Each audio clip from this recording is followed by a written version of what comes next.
ये शाम की कृपा नहीं तो क्या है, वाह, ये शाम की कृपा नहीं तो क्या है, जिन्हें शाम ने बुलाया वो यहाँ है। वाह वाह, क्या बात है। जिन्हें शाम ने बुलाया वो यहाँ है, शुक्रिया साबरे शुक्रिया। देश में जो राम को लाए हैं हम उनको लाएंगे, ये गाना और ये गीत गुनगुनाने वाले और इन पंक्तियों को जनमानस के दिलों तक पहुंचाने वाले, और ऐसा लगता है कि संगीत की दुनिया में जैसे सतरंगी छटा बिखेर देने वाले, हर दिल पर छा जाने वाले और कोई नहीं बल्कि आपके और हमारे कन्हैया मित्तल हैं। मीठी मीठी बोली उनकी है और कन्हैया की भांति उनकी कहानी में कई उतार चढ़ाव भी हैं। आइए उनके दिल की बात आप तमाम दर्शकों तक पहुंचाते हैं और कन्हैया मित्तल कैसे आज हर युवा के दिल पर राज करते हैं, इस राज पर से भी पर्दा उठाते हैं। कन्हैया जी, आपका बहुत बहुत स्वागत है एमपी न्यूज़ के इस खास सेगमेंट में। और मैं आपको नमस्कार क्या कहूँ, आप तो जय श्री श्याम और बाबा श्याम को जो है ऐसा रम लेते हैं, या आपके रोम रोम में बाबा श्याम जो है प्रकट होने लगते हैं। देखिए, सबसे पहले तो सभी को जय श्री श्याम और जय श्री राम। श्याम बाबा इस कलयुग के तारणहार देव हैं जी। द्वापर में श्याम को ढूंढने के लिए सुदामा निकला था, बिल्कुल, लेकिन ये कलयुग के ऐसे देव हैं जो खुद सुदामा को ढूंढने निकले हुए हैं। क्या बात है। यही खाटू के श्याम हैं, इसीलिए इनको हारे का सहारा कहा जाता है। जी। सारी दुनिया आज इनसे जुड़ रही है और आने वाले समय में भी हम लोगों का टारगेट है कि अभी 10 करोड़ लोग लगभग जुड़े हैं। जी जी। एक दिन ऐसा आएगा जब 100 करोड़ भी जुड़ेंगे, वाह। तो ये बाबा की कृपा से ही होगा। आप वो जब गीत गुनगुनाते हैं कि हारा हूँ बाबा, तो ऐसा लगता है कि रोम रोम जग उठता है और रोंगटे खड़े हो जाते हैं। तो क्या देखिए, आज वाकई हर व्यक्ति कोई परिवार से हारा है, कोई शरीर से हारा है, कोई धन से हारा है, कोई काम से हारा है, कोई नशे से हारा है, किसी ना किसी चीज़ से हारा हुआ है और उसका उसमें साथ देने वाला कोई भी नहीं है, क्योंकि वो बात किसी से कर ही नहीं सकता है। आज के ज़माने में जानकर जिसको भी अपना हाल दिल बता डाला, क्या बताऊं कन्हैया कलेजा ही जला डाला। क्या बात है। तो जिसको बताओगे वो सामने वाला आपको सांत्वना तो क्या देगा, वो और क्रांतिकारी होकर तैयारी कर देगा कि इसको और कैसे गिराया जाए। गिरती हुई दुनिया के अंदर उठाने वाले एक श्याम है, वाह। वही हारे के सहारे बाबा श्याम है। इसीलिए ये भजन दुनिया तक पहुंचा। मैंने भी हार कर ही गाया था जी जी। 2017 में जब इसको गाया मैंने, तो मुझे नहीं पता था कि ये ऐसा भजन होगा। अमूमन तो सारे भजन ही मैंने आज तक किसी भी भजन को चलाने के लिए पैसा नहीं लगाया। कुछ होते हैं ना जो व्यूज पाने के लिए पैसा लगाते हैं। जी जी, इनऑर्गेनिक तरीका अपना। मेरा मानना है भजन हित के लिए होता है, और जब हित को इंग्लिश में लिखते हैं तो वो हिट लिखा जाता है। वाह, तो जो भजन हित के लिए होता है वो हिट अपने आप हो जाता है। ऐसे ही हर भजन हमारे 100 मिलियन से ऊपर गए यूट्यूब जी पर। जी जी। तो वो लोगों के हित के लिए थे, इसीलिए आगे गए। बिल्कुल। हमने देखा वो पल जब उत्तर प्रदेश के मुख्यमंत्री योगी आदित्यनाथ जी आपको बुलाते हैं और आपसे इतना इम्प्रेस हो जाते हैं कि आपको सम्मानित करते हैं, और एक अलग दर्जा, एक अलग स्थान आपको देश में संगीत की दुनिया में मिलता है। वो पल कब आएगा जब प्रधानमंत्री नरेंद्र मोदी जी भी आपको बुलाएंगे और पीठ थपथपाएंगे? देखिए, अगर आप सच्चे सनातनी है ना जी, तो पीठ थपथपाने की आकांक्षा को खत्म कर दीजिए। वाह। काम को करना है तो सनातन के लिए करें। मेडल पाने के चक्कर में ही हम लोग बढ़ते चले जा रहे हैं।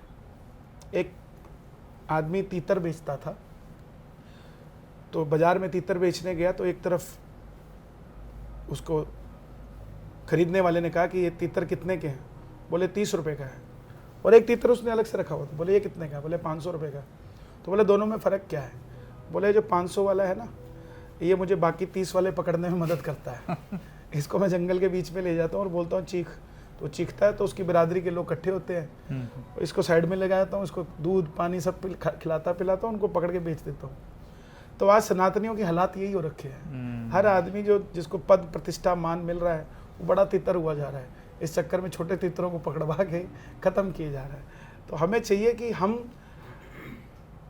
सब कुछ भूल के, कौन हमारी पीठ थपथपाएगा?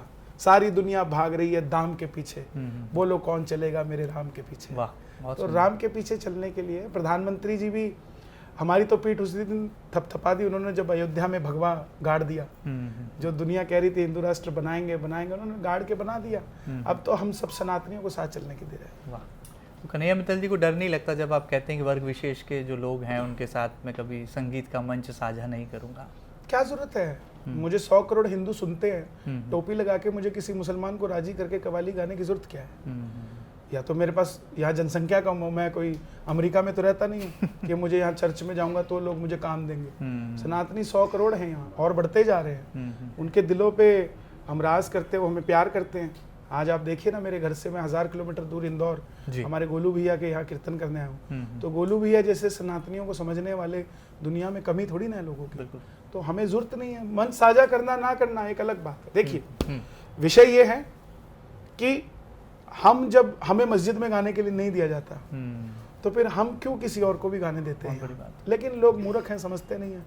आज नहीं कल समझ जाएंगे, कल नहीं परसों समझ जाएंगे। समझना तो पड़ेगा, या फिर एक दिन ऐसा आएगा जब वो करवाने लायक ही नहीं बचेंगे, सिर्फ वही करेंगे। आप सनातनी गायक हैं और वही कहलाना पसंद करेंगे। अच्छा है, इससे बढ़कर क्या बात है। मेरा सौभाग्य है ये, मेरा भाग्य है, मैं भारत में पैदा हूँ, मैं सनातनी हूँ, मेरा सौभाग्य है।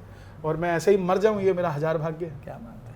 एक बहुत लकी और बहुत भाग्यशाली चीज़ है जो हमेशा आपके साथ रहती है, आपके दिल के बहुत करीब रहती है, सीने पर रहती है। और इस लॉकेट का राज क्या है? हालांकि ये राज कुछ तो लोग जानते हैं, लेकिन मुझे लगता है कि पूरी दुनिया को अब ये राज जो है पता लग जाना चाहिए कि आपकी सफलता का मूल मंत्र क्या इस लॉकेट में। देखिए, सफलता का मूल मंत्र तो आपका परिवार होता है जी। और ये जो है ये बालाजी का स्वरूप है। 2000 लगभग 16 में मुझे ये कहीं मिला था, कोई डाल गया था गले में, और पता नहीं वो व्यक्ति भी मुझे अभी तक अंकित नहीं कर सकता मैं उसे कौन है, मुझे पता ही नहीं है। और मैं उस दिन सुबह अपनी धर्मपत्नी से बात कर रहा था कि हमारे भी गले में कुछ ऐसा होना चाहिए। तो शाम को कोई अपने आप ही डाल के चला गया। क्या बात है। तो जब से डाला तो फिर मुझे लगा कि ये बाहर ही रहने चाहिए, अंदर किस लिए। तो इसलिए तब से ये मेरे साथ हैं और कहीं पर भी मैं दुनिया में जाता हूँ ये मेरे साथ ही जाते हैं, चाहे मेरा कार्यक्रम हो चाहे ना हो, ये साथ रहते हैं मेरे। हमने देखा ये वो दौर है जब गायक जो हैं वो राजनीति और जनसेवा से जुड़ रहे हैं। बिहार के अभी हाल ही में विधानसभा चुनाव हुए और एक गायिका, लोक गायिका मैथिली ठाकुर हमारी विधानसभा का चुनाव लड़ी। तो क्या भविष्य में ऐसा कोई पल आएगा कि कन्हैया मित्तल के नाम के साथ भी विधायक, सांसद या और कुछ लिखा हुआ हमें नजर आएगा? देखिए नहीं, बिल्कुल भी नहीं आएगा, क्योंकि मैं चुनाव के लिए बना ही नहीं हूँ। मैं रामा दल से हूँ। क्या बात है। मैं रामा दल से हूँ। और चुनाव देखिए, अगर गाने वाले ये तो चलो हमारी मैथिली छोटी बहन है, उसका भाग्य है, उसको प्रधानमंत्री जी ने या पार्टी ने जो भी टिकट दिया और वो लड़ी और सौभाग्य से वो जीत गई, हम लोगों के लिए बड़ी अच्छी बात है। तो लेकिन मेरे लिए जीवन में ऐसा है कि हम जो कार्य कर रहे हैं बहुत अच्छा काम कर रहे हैं, फिर भी कोई ऐसी जगह रही कि जहाँ लगे कि सनातनियों को हमारी जरूरत है और वहाँ अपनी आवाज़ बुलंद करने के लिए हमें लड़ना ही पड़ेगा, तो फिर लड़ेंगे भी। क्या दिक्कत है? ये कोई गलत काम तो है नहीं। विधायक बनना, सांसद बनना कोई अच्छी चीज ही है, कोई किस्मत वाला बनना। कोई ऑफर मिलेगा तो ठुकराएंगे तो नहीं कन्हैया मित्तल? इस तरह जगह देखकर जहाँ सनातन की बात हो, मेरे हित की बात ना हो, देश हित की बात, देश हित की बात हो, जहाँ हम सनातनियों को सिक्योर कर सके। ओके, ये बात है। कोई ऐसा अवार्ड जो आपको लगता है कि आपका सपना है, ये हासिल कर लिया तो लगता है कि संगीत की दुनिया पर 7 समंदर पार या ऊंचाई शिखर को छू लिया? आप मेरा इंटरव्यू ले रहे हो, इससे बड़ा अवार्ड क्या? मुझे कोई ऐसी लालसा है ही नहीं जी। मैं जब 11,000 रुपए गाने के लेता था, वही व्यक्ति आज मुझे 11 लाख रुपए भी देता है। तो ये सम्मान है ना, इस अवार्ड से बड़ा कुछ नहीं होता। बहुत सुंदर। और मैं फिर से कह रहा हूँ, मेडल की चाह के अंदर हम अपने लक्ष्य से भटक जाते हैं। कार्य करते रहो, भगवान देख रहे हैं, आप जिस लायक होंगे आपको वो मिलेगा, और आप जिस लायक नहीं है भटकते रहिए, आपको नहीं मिलेगा। इसलिए अपने काबिल बनो, काबिलियत अपने आप अंदर रखो और दुनिया को जोड़ो। प्यार दो लोगों को, गरीबों को प्यार दो, बच्चों को प्यार दो, बाकी जो कलाकार है उनको आगे लेकर आओ, सनातनियों को आगे लेकर आओ। बाकी चलता रहता। अब आप देखिए ना, बंगाल के अंदर वो दोबारा से पागल आदमी बाबरी मस्जिद बनाने की बात करता है। क्या ऐसे लोग देश के अंदर शांति प्रिय लोग कहलाएंगे? क्या ऐसे विधायक होते हैं? तो एक हमारे गोलू भैया है जो जिस तरीके से इंदौर के अंदर सनातनियों का भगवा यहाँ लहरा रहे हैं, एक तरफ ये देखते हैं और एक तरफ बंगाल वाले को देखते हैं, तो हमें समझ नहीं आता है देश जा कर रहा है। आपको गुस्सा आता है ऐसे लोगों के खिलाफ जो देश के खिलाफ? गुस्सा लाकर करेंगे क्या, लेकिन हमें कार्य करना है। हम अपने कार्य को करें, हम किसी को भी नीचा दिखाने की जगह, आज क्या है धर्मांतरण की आग इतनी जबरदस्त है, हम सबको उनसे लड़ने की जगह अपने कार्य को तीव्रता से करना पड़ेगा, दृढ़ता के साथ करना पड़ेगा, तभी बात बनेगी। जो युवा गायक हैं आपकी क्षेत्र के हैं, हमने देखा कि एक आध गाना उनका हिट होता है, थोड़े दिनों में उनमें एटीट्यूड आ जाता है और ग्रेटिट्यूड कहीं पीछे छूट जाता है। वो उनके संस्कार है। तो कन्हैया मित्तल जी को उनको टिप्स देंगे, सक्सेस मंत्र देंगे?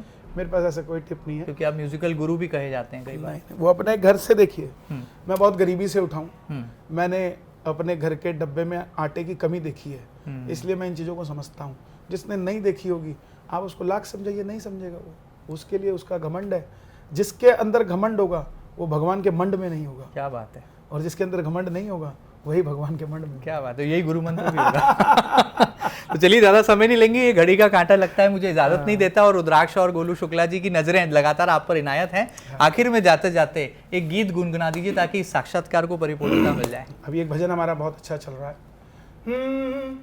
ये शाम की कृपा नहीं तो क्या है, वाह, ये शाम की कृपा नहीं तो क्या है, जिन्हें शाम ने बुलाया वो यहाँ, वाह वाह, क्या बात है। जिन्हें शाम ने बुलाया वो यहाँ है, शुक्रिया सावरे शुक्रिया। क्या बात है, क्या बात है। देखिए कि कन्हैया मित्तल, इस नाम में ही अपने आप में पूरी कहानी छुपी है, और कैसे संघर्षों के साए से जब कोई प्रतिभा अपना लोहा मनवाती है तो वो केवल देश तक नहीं छाती बल्कि दिलों तक पहुंच जाती है। और कुछ ऐसा ही अंदाजे बयां है कन्हैया मित्तल जी का, जो आपके और हम सबके दिलों पर राज करते हैं। और जब भक्ति की गंगा मधुर आवाज में बहाते हैं तो ऐसा लगता है कि इसमें गोता लगा ही लेना चाहिए, और सनातन में डुबकी लगाने से भला हर किसी भारतवासी को परहेज होना भी नहीं चाहिए। कन्हैया मित्तल जी के दिल की बात कितने आपके दिलों को छू गई, हमें जरूर बताइएगा। और ताज़ा तरीन खबरों के लिए कहीं मत जाइएगा, लगातार बने रहिएगा आपके अपने news channel MP news TV के साथ। फिलहाल इतना ही, नमस्कार।